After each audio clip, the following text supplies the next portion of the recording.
one for this chapter, so let's get rolling. As we left off last time, is you hopefully remember, Harry Truman was the new president of the United States after Franklin Roosevelt's death. He had just met with Winston Churchill and Joseph Stalin at Potsdam.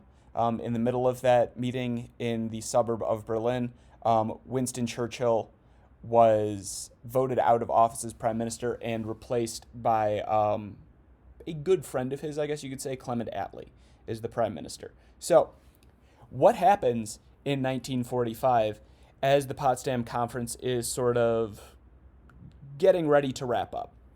Well, prior to this, the first big thing we need to know here is the Manhattan Project had been going on for a number of years. Initially proposed in some degree by Albert Einstein, of all people, the Manhattan Project was a United States secret military project headed by a guy named J. Robert Oppenheimer. The goal of the project was to create an atomic bomb at a base in Los Alamos, New Mexico. By splitting the nucleus of an atom, the resultant explosion is equivalent to, and this is just at the time, this number is going to get much, much, much bigger as the years are going to go on, as we'll see in future chapters, about 15 tons of TNT plus radiation damage. The picture you can see on the top right of the screen is a photo taken by the Enola Gay, which is the plane that is going to drop the first atomic bomb on Hiroshima in Japan.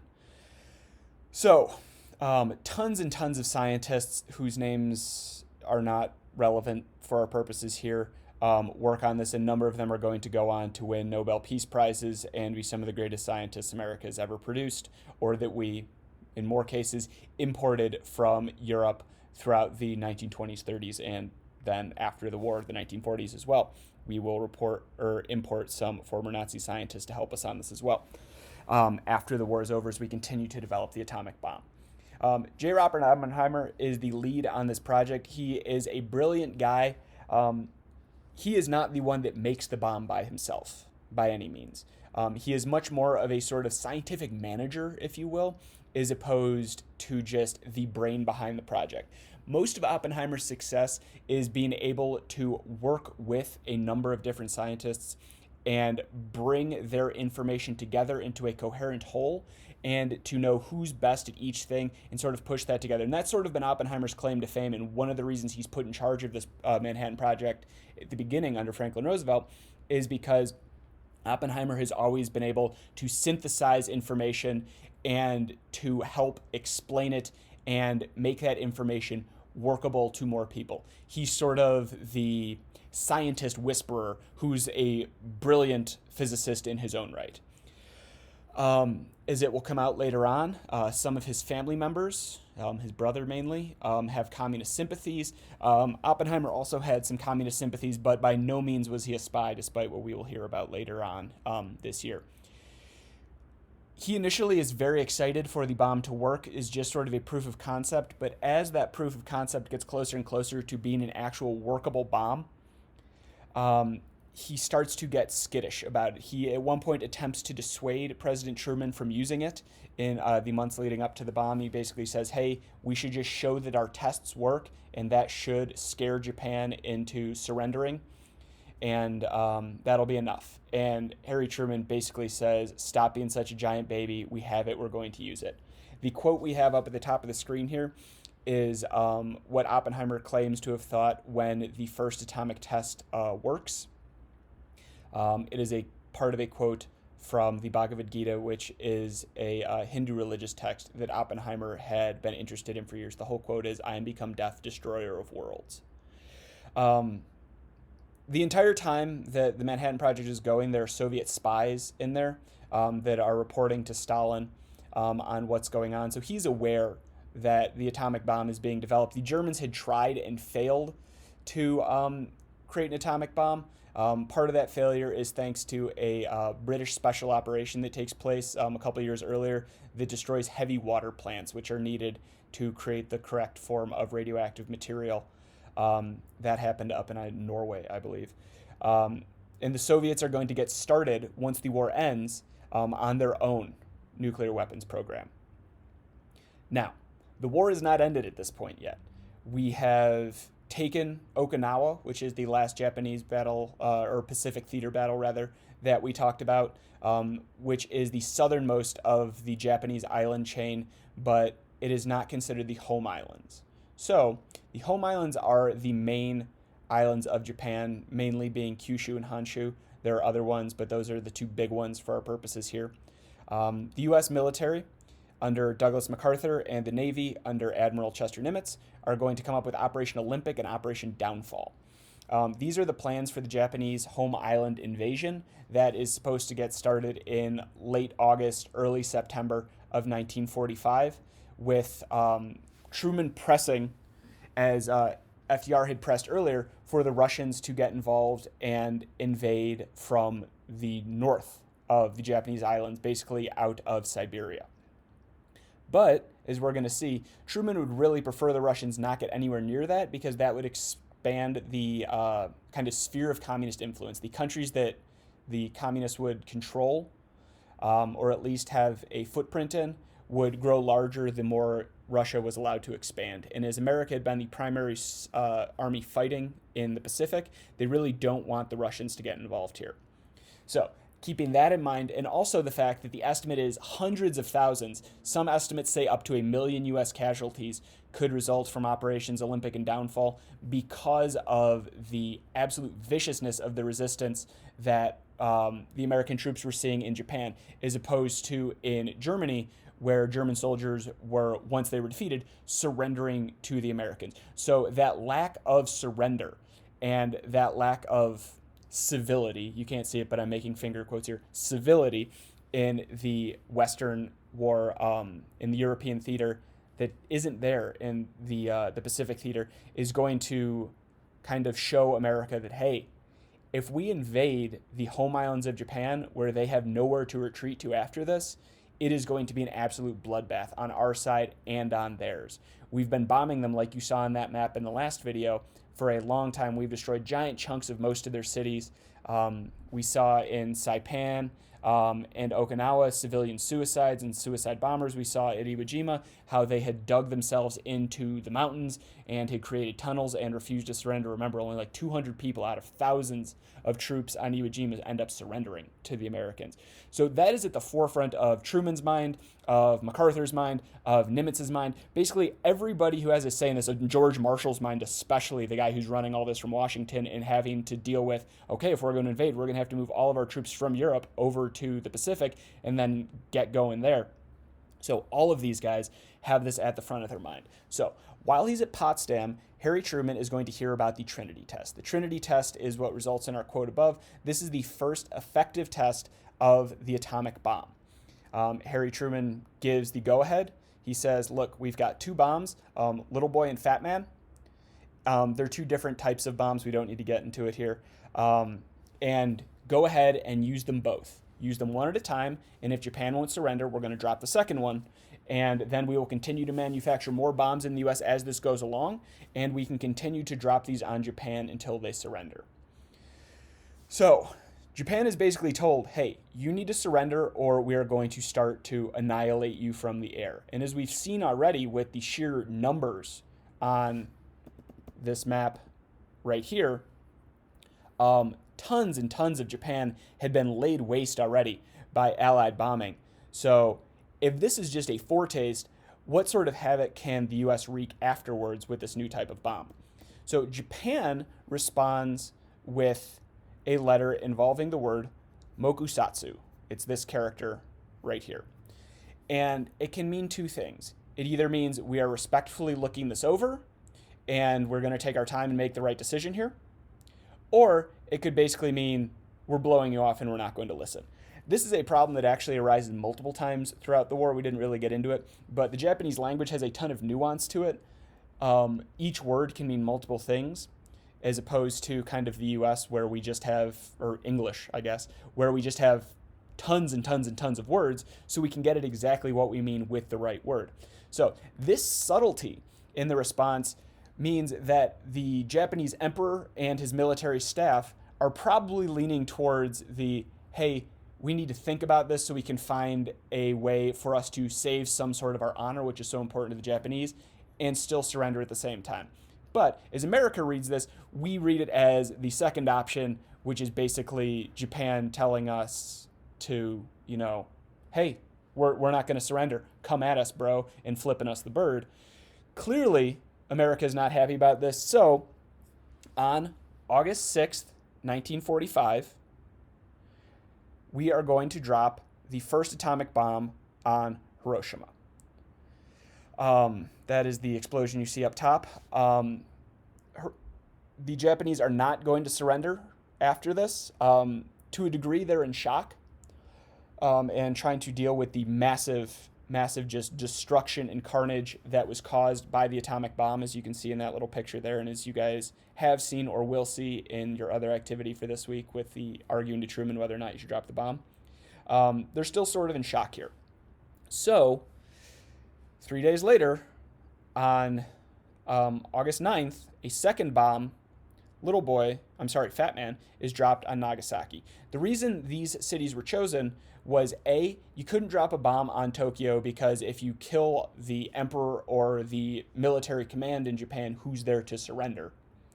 And B, these cities had been relatively untouched by that bombing campaign earlier, and one of the things that the Army and also the scientists at Los Alamos wanted to see was how much damage does this do? The Trinity test had taken place out in the middle of the desert. So what happens is the pilots that go up for both of these, first in the Enola Gay to bomb Hiroshima and then in Boxcar to bomb Nagasaki, they're there to take pictures of it and see what happens, what sort of destruction this causes, because we don't really know yet.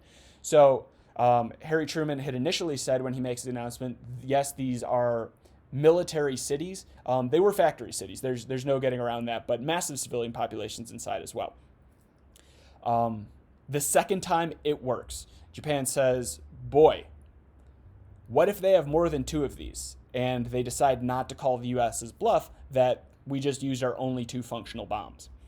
At the same time, this does another thing that Truman had intended on doing, and that is to impress the Soviets with how good our military technology had gotten, and basically saying, hey, Stalin, I don't like you, we don't get along, but also do not try to mess with us because we can vaporize Moscow just like we wrecked Hiroshima and Nagasaki.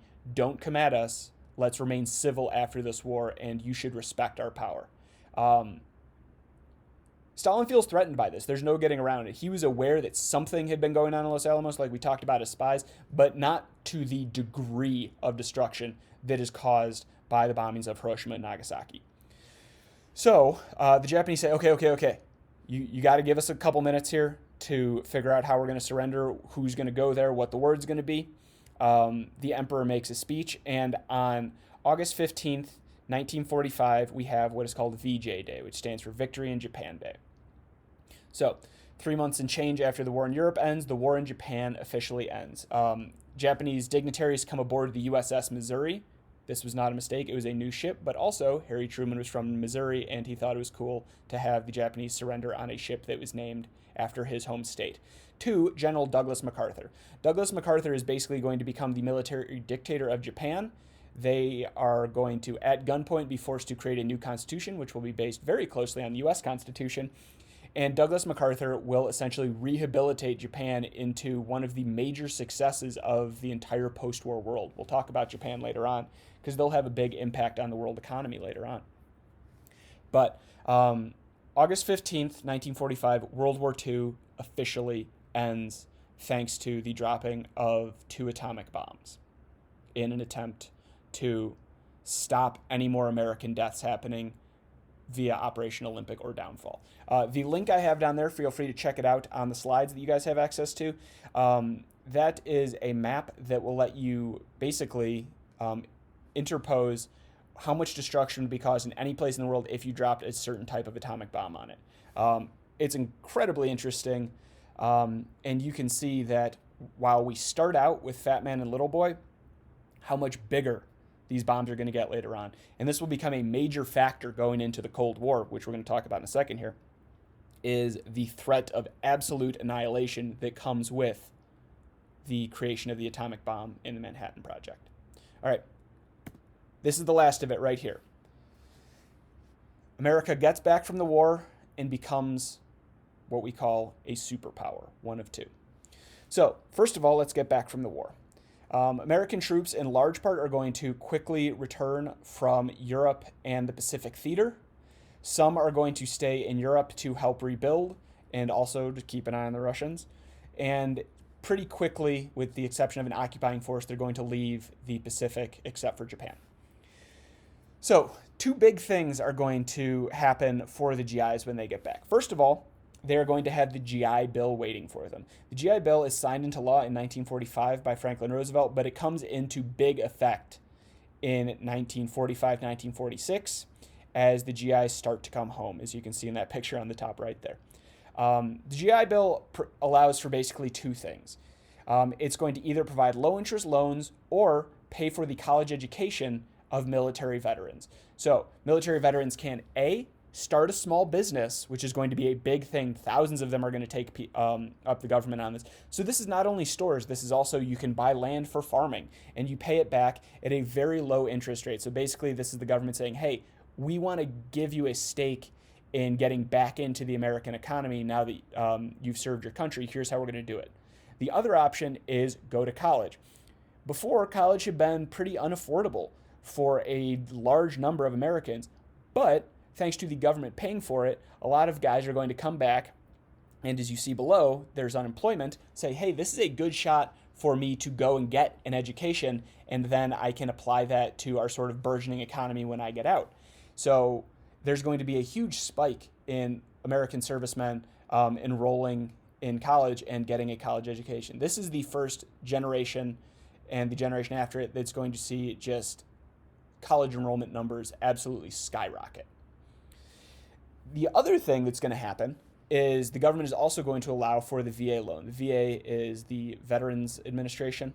And kind of like the GI Bill, this lets veterans buy houses, also at a very low interest rate. And this will contribute in no small part to the creation of suburbs. We will talk about that in the next chapter as well. But suburbs don't really exist at that point. You kind of live in a city, right around the city, or you live kind of out in the sticks. Not necessarily a farm, but not like a planned community like you would think of now. So with the massive amount of money coming out of the VA loan, all of a sudden subdivisions and suburbs are going to start to pop up in sort of the wider halo around major American cities, and you're going to see people move out there.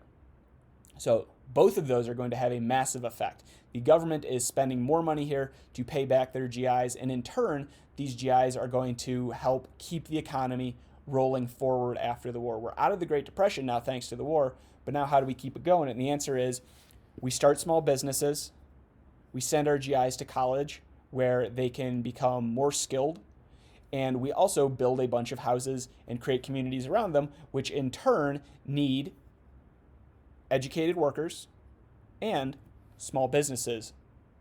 So, as we can see, this is sort of to perpetuate America going forward, and it's going to work incredibly well. Now, not all sunshine. Unemployment is going to skyrocket after our troops start coming home. There's no real way to get around that.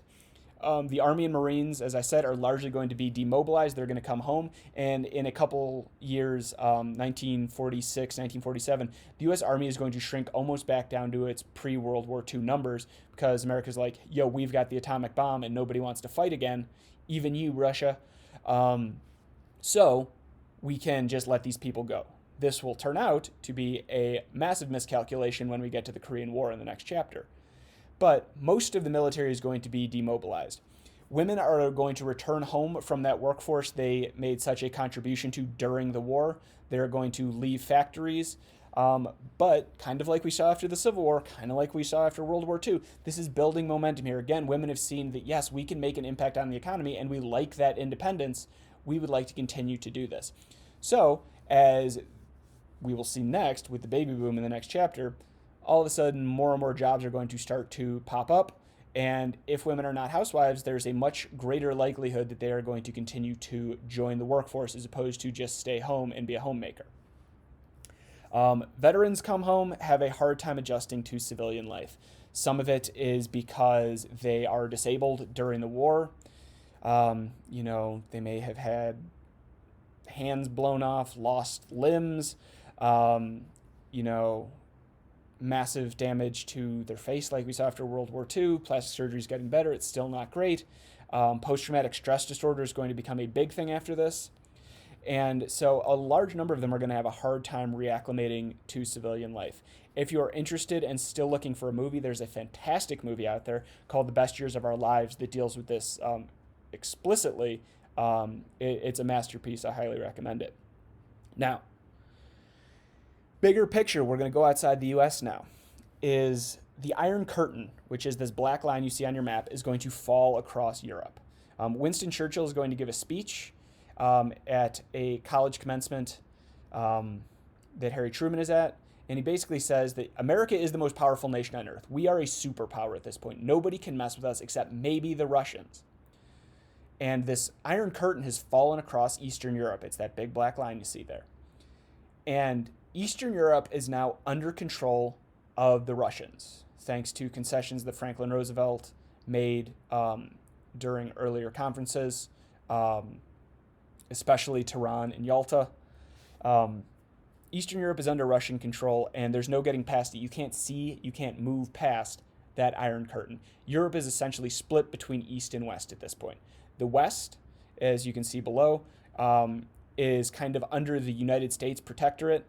The economies of England, of France, of Italy, destroyed after the war. Germany has been partitioned. So part of Germany is controlled by the U.S., part is controlled by Britain, part is controlled by France, but part is also controlled by Russia, which is what you can see here. So this is Germany right here, but this chunk here is controlled by the Russians. This will become East Germany. This right here is Berlin. The city of Berlin will also be split up, which will become a major issue in our next chapter. But that Iron Curtain is going to be the symbol of the East-West split following World War II. So now that the Allies are victorious, the capitalist allies, which are America and England are kind of the two big ones, are going to go one way, and the communist ally is going to go the other way. Especially under communist control, they're not really going to have any sort of say. Green here is Yugoslavia. That's its own weird thing. Basically, they are communist, sort of, but they're more of a dictatorship, and the dictator there, Joseph Tito, is not a fan of Stalin, and so it's sort of its own weird outlier. So, let's continue. U.S. and the USSR, the Soviet Union, do not trust each other anymore. They're both spying on each other. The CIA is just starting to be created at this point. They've got spies over there. We know they've got spies here. And this is essentially going to be a decades-long contest for dominance arising here. This is the start of the Cold War, is this split of Europe between capitalist and communist countries.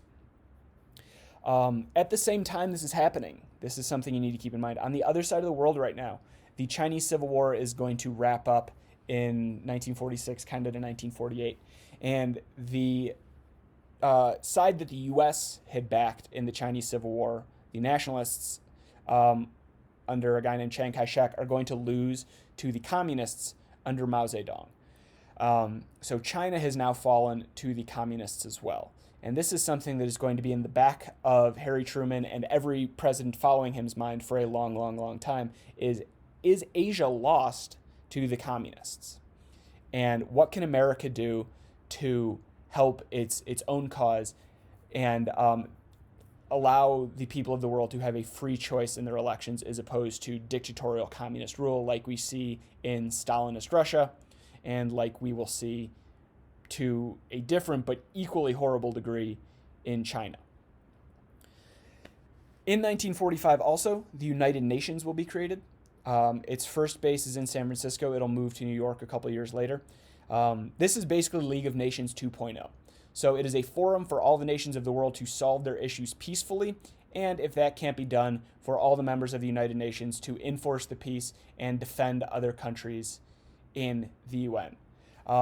One of the big things that's going to happen here that's going to allow the U.S. to join is the creation of what is called a UN Security Council. And what the UN Security Council is going to do is this is, for the most part, a group of permanent members, including the US, the UK, France, and big one here, Russia. There are a number of other countries involved, but those are kind of the big ones. And the biggest deal there is a member of the Security Council by itself can veto any military action taken by the rest of the council. So it needs to be essentially a unanimous vote. One country can stop any UN action from happening. But this is still better than the League of Nations, and it's going to allow the Russians and kind of the rest of the world to continue to talk with each other.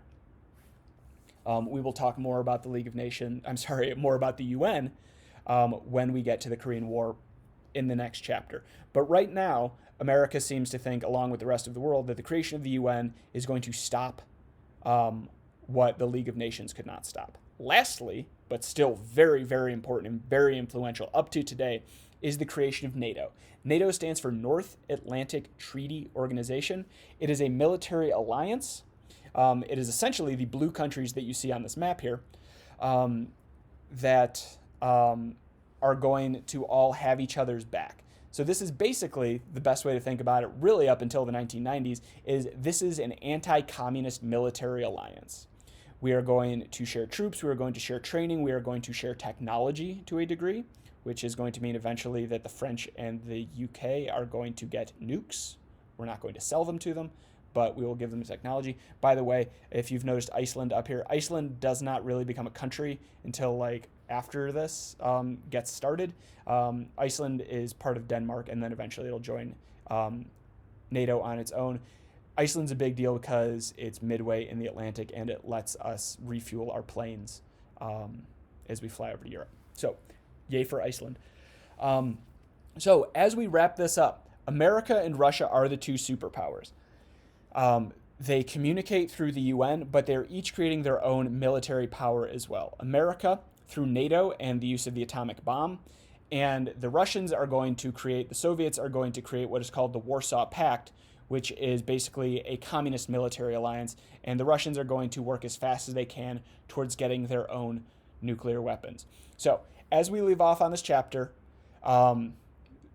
the arsenal of democracy provided by America, the holdout of the British against the Germans, and the massive manpower of the Russians have defeated the Germans, and the American Navy and Marines and Army have defeated the Japanese with the help of the atomic bomb, and the Allied powers have won World War II, cementing America and Russia as the two great world superpowers, going in to our next unit, which will be all about the beginning of the Cold War. All right, folks, that is it. Thank you for playing. I'll catch you later.